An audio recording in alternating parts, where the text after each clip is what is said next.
Get Our Stories with me, Neel Khagram. Today we're joined by James Kirtley. James, thank you very much for your time today. How are you keeping?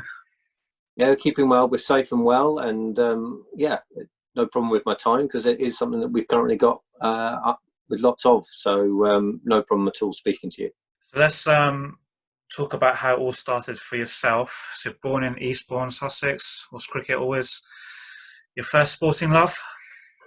Not really. I was active. I played everything. So whether it was if Wimbledon was on, playing tennis, Test matches were on, playing cricket. When football was on, it was football, rugby, you name it. It was all going on. So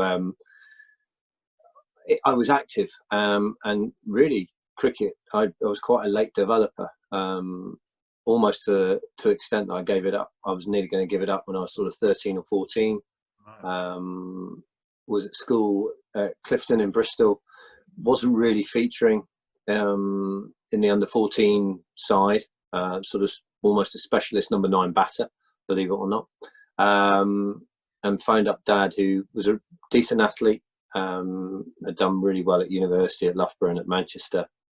And I said I wanted to do athletics, and he said, no. You stick with cricket. I did the athletics. We'll go from there. And thankfully, over that winter, something clicked, and suddenly bowling quicker than most people around me, and progressed through school, and did reasonably well up until sort of under 18, under 19, but more school, bit of county level.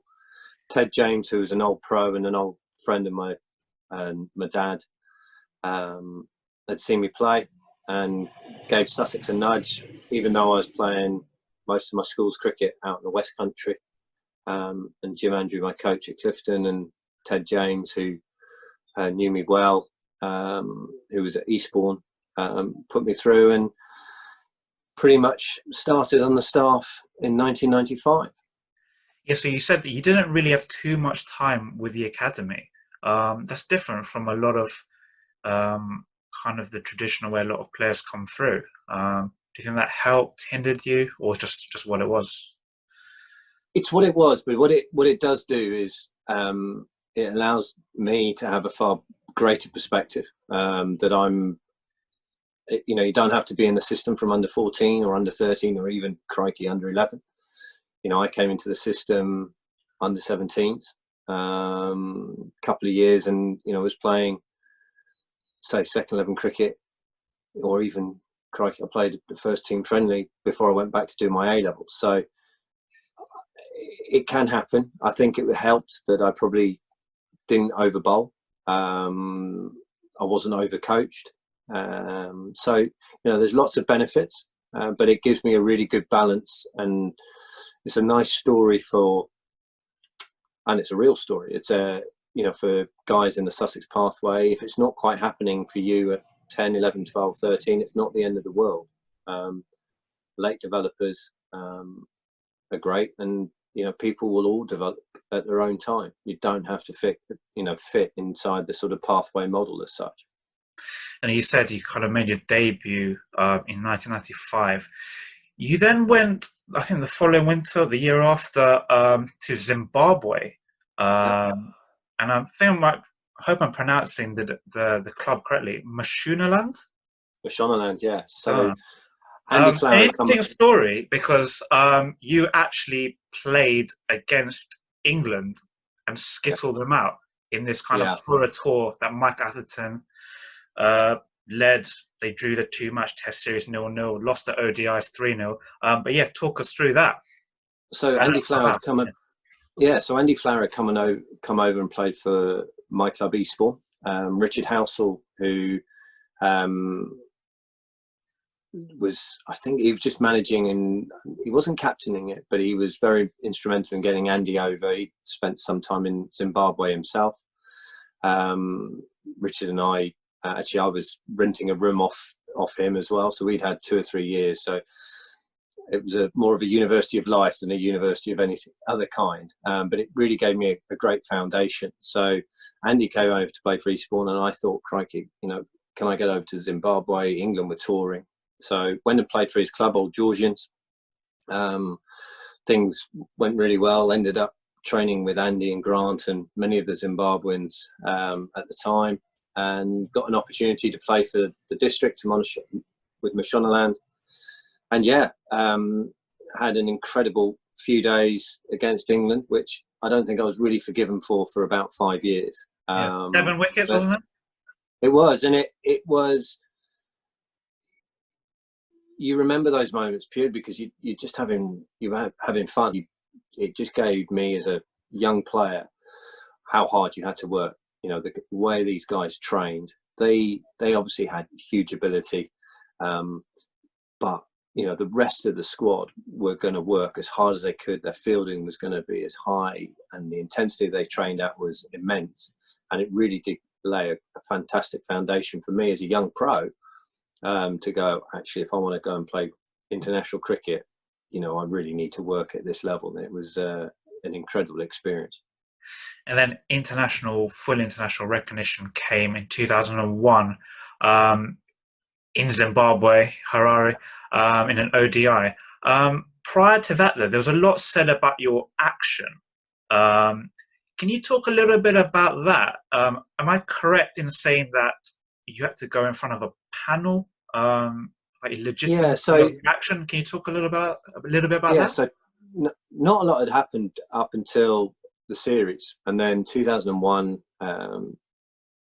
I gather a really Colonel Nasher Ali, I think his name was quite an overzealous match referee, and for some reason he'd heard some sort of mutterings about my action, and I think it was too good an opportunity for him not to bring it up. Obviously, there'd been no reports, no anything about my action previous to this.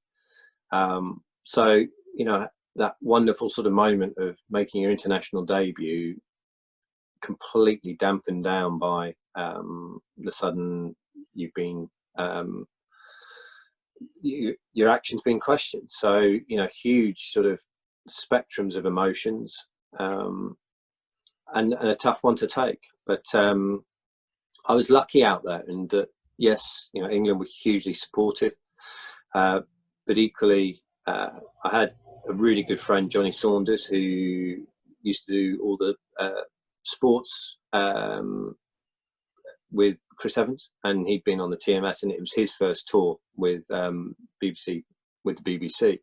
So I had one of my best mates out there, Andy Flower, who very kindly a few days later just was able to take me out of Harare at the time and take me out of the spotlight, and we just went and I think we had a pizza or something and just had a chill.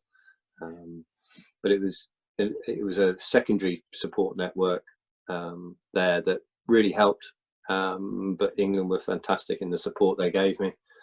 And you know, we got through it the first time round. And did that knock a bit of confidence out of you, though, as a bowler moving forward during your career? Yeah, of course it did, because suddenly, you know, you weren't. It's very sticky mud throwing. It, you know, it's not one of the best. You know, it's one of the bigger taboo subjects, and it's sticky mud, and it hung around for my career pretty much for all of it. So, you know, all the time I wasn't just competing against the opposition, I was competing against people's thoughts and views and observations, opinions about my action. And, you know, it had its high, you know, the focus on it had its highs and lows. You know, I got cleared the first time round. Did you have to go away and make adjustments? Yeah, no one in England really, and no one at the time had really gone through the process. So I was very much a guinea pig. I'm not even sure that the real sort of modelling for it had ever. No one had really gone through it in England, so there wasn't really a template as such, and I was almost a working template. But you know, we made a few changes. I reduced my load from being quite a long way back to a bit more in front of my body, which benefited anyway. And say for the next few years, things went really well. Consistency improved, and got my opportunities in more one-day cricket. And then things were going well for Sussex. We were starting to win trophies, and it sort of coincided with a Test debut as well. Yeah, so let's stick with the ODI of the year after against. I know you were against the India series and that West series. That's right. Yeah. Remembered for a stunning catch of Saurav Ganguly, I believe. That's right. Yeah. Yeah. No, you've done your research. Yeah. If anyone hasn't watched it, look it up on YouTube. It's definitely one to remember. Yeah. No, it was a great moment, and they were a great side, and we were great batters. And I say Ashley Giles was bowling for the nursery end, and Saurav Ganguly gave it a nudge, and I thought it was one of those that I thought, oh God, I think I could cut off the boundary, and realised he'd hit it harder than I thought, and then just literally at the end just threw a hand at it. Thankfully it stuck, and it's great that I think Tom, the photographer with the ECB at the time, managed to capture it. So yeah, it's not in this room, but I've got wallpaper. No, I haven't, but it is it is a treasured moment. I thought it might change the game. Unfortunately, it didn't, but it was still a memorable moment. And then you said 2003, the Test debut. A proud moment for yourself against South Africa at Trent Bridge, 6-4. Yeah. Again, stuff what dreams are made of, isn't it? It is, and people have been brought in. Like I say, Jimmy Anderson had played, Anthony McGrath had played. I think Richard Johnson had played previously in that series. There was quite a lot. I think Kabir Ali played in that series, debuted. Martin Bicknell had come back. So yeah, amazing to do it at Trent Bridge. Always had fond memories of Trent Bridge. Always bowled well there. So it was a great place to make a debut with Ed Smith as well. He made his debut that game, and yeah, it hits you so fast. The action, everything is faster. The tempo of the game is slower, but all the action is that much quicker. And Graham Smith had been scoring runs, and I think Freddie had knocked him over in the first innings. I think he trod on his stumps. So I think he scored a load of runs, and then the pitch had deteriorated. The lads had batted really well to get us a total, and I think Sean Pollock had got some wickets second innings as well, but then the pitch started to keep a little bit low, which was perfect for me, where I could just skid and look to hit the stumps. And yeah, 6 wickets up on the board at Trent Bridge, and a fantastic day. And then did it disappoint you then that winter, where initially you didn't get picked for the Bangladesh and Sri Lankan tour? I know you came in due to injury to Jimmy Anderson, I believe, but did that initial being left out the squad disappoint you given the debut that you had? Yeah, so played there, did all right at Headingley, then got injured, which I'd bowled I think close to 100 overs in 2 Test matches, plus I'd bowled a hell of a lot in that summer for Sussex, who we won the championship this year. So lots of things are happening, Test debuts, winning the championship, incredible. But I wasn't able to play in the last couple of games due to injury. And I think it just felt that I wasn't quite 100% fit when it came to selection, which was a huge disappointment. And yeah, I managed to force my way back. Didn't play in Bangladesh, but did manage to force my way back. Was playing squash with Jimmy Anderson in the hotel. He twisted his ankle, so I was able to stay on a bit. But actually, it was Matthew Hoggard's spot, or he and Richard Johnson played the first Test, I think. I'm not very good at all this. You're probably better at researching it than I am. But then I came in for the last 2 Tests. But yeah, it happens. And again, all these experiences allow you to form really good ideas and thoughts about my own coaching as well. And we don't coach young players to deal with injury or lack of form or deselection. You know, we're very good at, you know, providing the support and allowing them technically and everything else to go well. But really, it can really knock young players. And working with Richard Housel at Sussex now, he's the academy director. He and I, and you know, we can start helping to develop these young players, not just as cricketers, but as people, to be able to deal with experiences such as that, which they will undoubtedly experience. But you know, we can provide some real life experience ourselves, and you know, provide that support that I think is so important to be able to nurture these young players through. So obviously, Sri Lanka's a difficult place to actually bowl for any fast bowler. Did it then disappoint you that that was kind of your last test outing for England? It was a little bit. I mean, I felt that, you know, to be judged after 4 test matches, after taking, I think, something like 19 wickets, I felt I had more to offer. But I knew there'd be more and more rumblings about my action, and I don't think it was the distraction that the England team wanted. But it hadn't really come to any sort of head, as it were. So frustration, yes. To be judged after 4 test matches might be premature, but you know, if I'm, you know, Harmison, I think, had come back from the Bangladesh series. Simon Jones was coming back. Obviously, Matthew Hoggard found form in the West Indies and bowled brilliantly from then on in. And then, so really, you know, very rapidly, I sort of went down the pecking order, which you accept. But like, you know, I played 4 test matches, you know, and did relatively well. Yeah, so looking at your can't stats, really complain. Yeah, looking at your stats, 19 wickets at 29. Do you see yourself more as a test or a longer form as a red ball player or a white ball player? You said you're involved in 50 squads, played 11 ODIs. I know stats are stats and they don't always say the true story, but looking at your one international career, 9 wickets at 53, in comparison to what we said before in your test career. But obviously, they don't always say the true story. But how do you view things in terms of your career, where your strengths truly lied? I think I started, you know, initially I felt my strengths were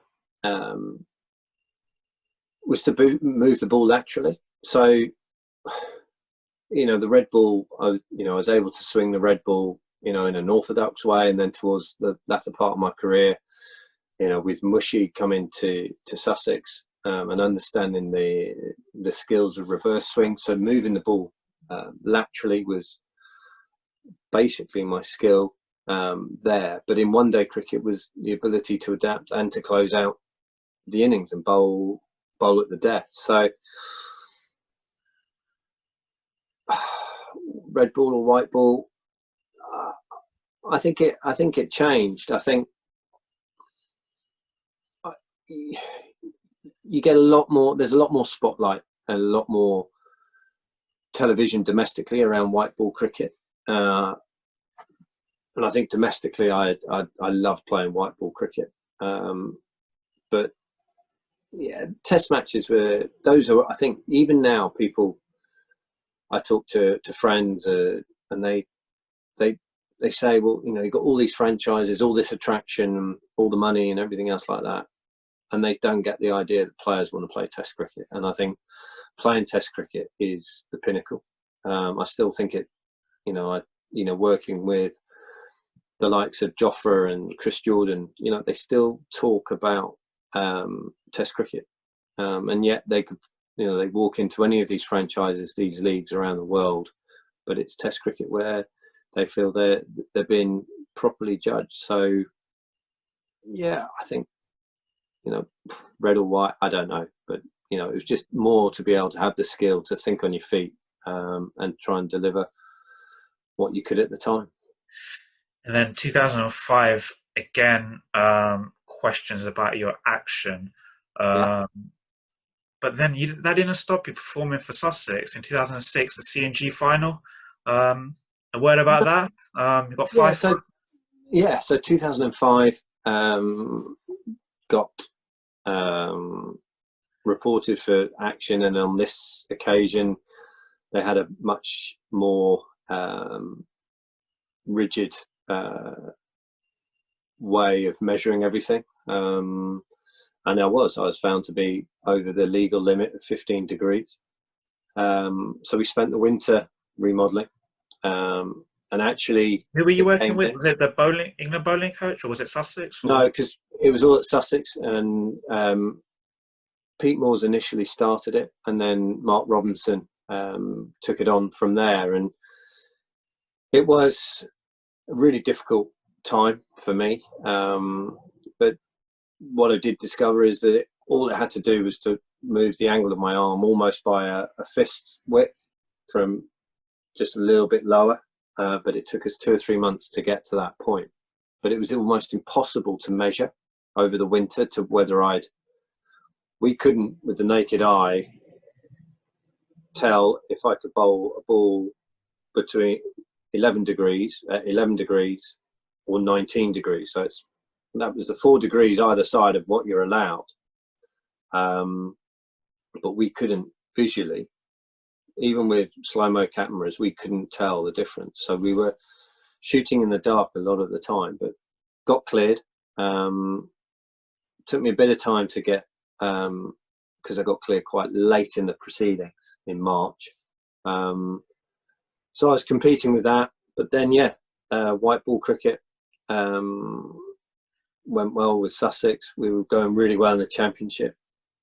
I started to find some form in the white ball game, which then I was able to take into first class cricket. And then culminated in an incredible day at Lord's, which didn't start so well, as I got hoiked for 6 by Mal Loy, or got swept for 6. But then, as I say, we managed to defend a total, and probably the most pleasing day of my career. And then 2007, you get called up for England again, this time in their T20 squad. In South Africa, you have only the 1 over.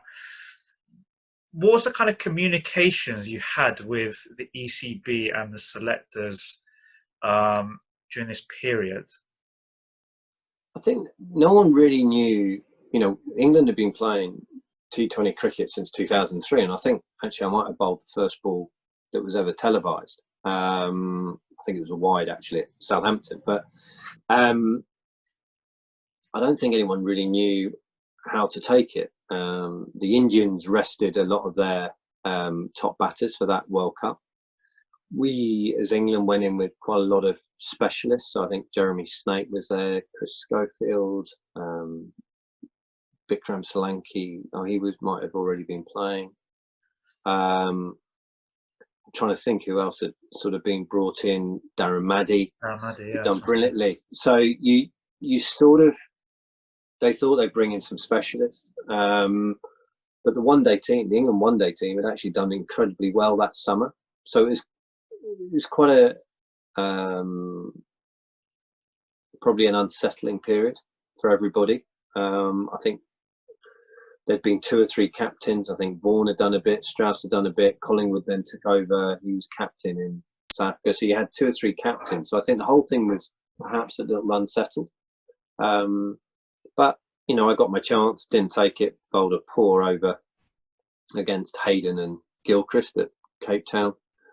My role at the time was to close things again, to bowl at death, but Hayden and Gilchrist were going pretty strong. I ended up having to bowl the 5th over, and went for whatever it was, 16, 17 runs or something terrible, and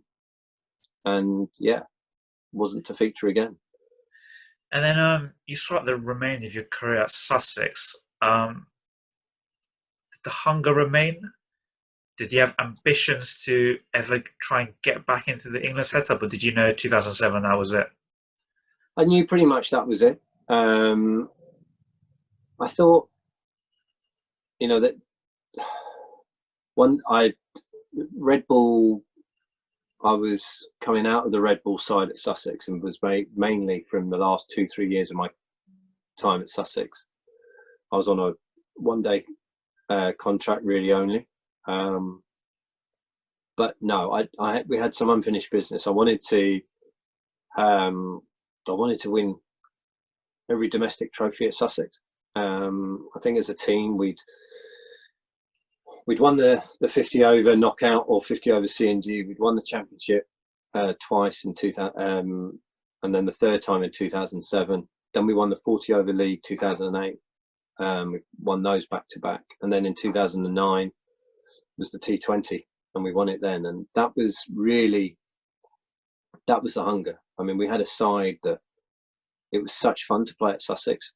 We knew each other really well as a team, how we operated, the trust that we had, which allowed sometimes the vulnerability, but so much enjoyment, really did allow us to perform as a group. And then when retirement actually came, mentally, were you ready for that? Just so you obviously played cricket for X amount of years. Did you have a plan in place? What was to come next? Yeah, I did. I had a clothing company, MKK. How old were you when you actually retired from the game? 35. 35. So I said to Mark Robinson, so we'd won the T20 in 2009. We went over to play in the Champions League, which in India, which was a great experience, but we didn't really do ourselves any justice. But I said to Robbo in that November, I said, look, this is going to be my last year going into 2010. And I had great fun playing one-day cricket, had some great performances. I'd set up MKK in the background. And so that was ready to walk into after cricket finished that year in the end of 2010. And then thereafter, you've gone into coaching. I know you mentioned Sussex. Talk us through that kind of journey going from your business ventures and back into the game. So I'd always been around cricket. So, MKK had mainly, it was a bespoke cricket clothing. We, in the end, was supplying, I think, 6 out of the 18 counties. So we had a really good product, but unfortunately I wasn't able to take it to the next level, and it had to go through a bit of an acquisition at the end. But it allowed me an incredible experience. So 2015 came out of that, and I'd always been doing bits and pieces of coaching, working in the pathway at Sussex with the junior bowlers, but was doing more and more with the young bowlers. And Mark Robinson had just become England women's head coach. And he said, look, do you want to come up for a couple of days? Did that. So spent a year and a half working with England women. I was looking after the pace bowling. Ian Salisbury was looking after the spinners. So Sals and I had got back together in a coaching, having played earlier, but always had, huge mutual respect for each other. Started in that environment, and then was that during the Women's World Cup when they won it? What year was it? Yeah, so we did it. That was preceding. So I did the up to the summer of the World Cup. So so that was great fun. And then Sauls was doing more with the physically disabled, and he asked me if I wanted to help out doing that. So did a bit of that as well, while still doing bits at Sussex. And then, last summer, Sussex had got me involved. John Lewis was the bowling coach at the time. Then he went off to do Young Lions, and Sussex got me involved as a consultant initially, but now full time as a lead pace bowling coach. And then a word on one particular Sussex bowler. He might not be around too much because he might be with England, but Jofra Archer. What makes him what kind of calibers does he have that makes him such a, a great fast bowler? Look, I think everyone has seen what he can do. I think for me, it's him as a person. His humility, how humble he is the first thing that has always struck me. Whether I message him or whatever it is, he always gets back. He's always got time for people. He's very grateful for. I'm not sure how much I've actually helped him, but you support in different ways, and trying to understand how he wants to go about things, how he ticks, is key for me. John Lewis has been instrumental, and I think I've been very lucky in that respect to sort of follow John in at Sussex. He laid some really good foundations. But yeah, I think the great thing for me is that Joff observes the game. He watches the game. He's quick to learn, and his appetite to be the best bowler in the world is the bit that will allow him to be successful and do it in the right way. He's going to make mistakes. He's a young man, just as we all are. Well, I'm probably not a young man, but we will all make mistakes. But it is, I say that desire to be as good as he can be will be what will hold him in such good stead. And his grounding, his relationship with Chris Jordan, CJ's a massive figure in his life, in the support, almost in a brotherly way. But again, CJ for me, huge values as a person, and they'll always have a chance.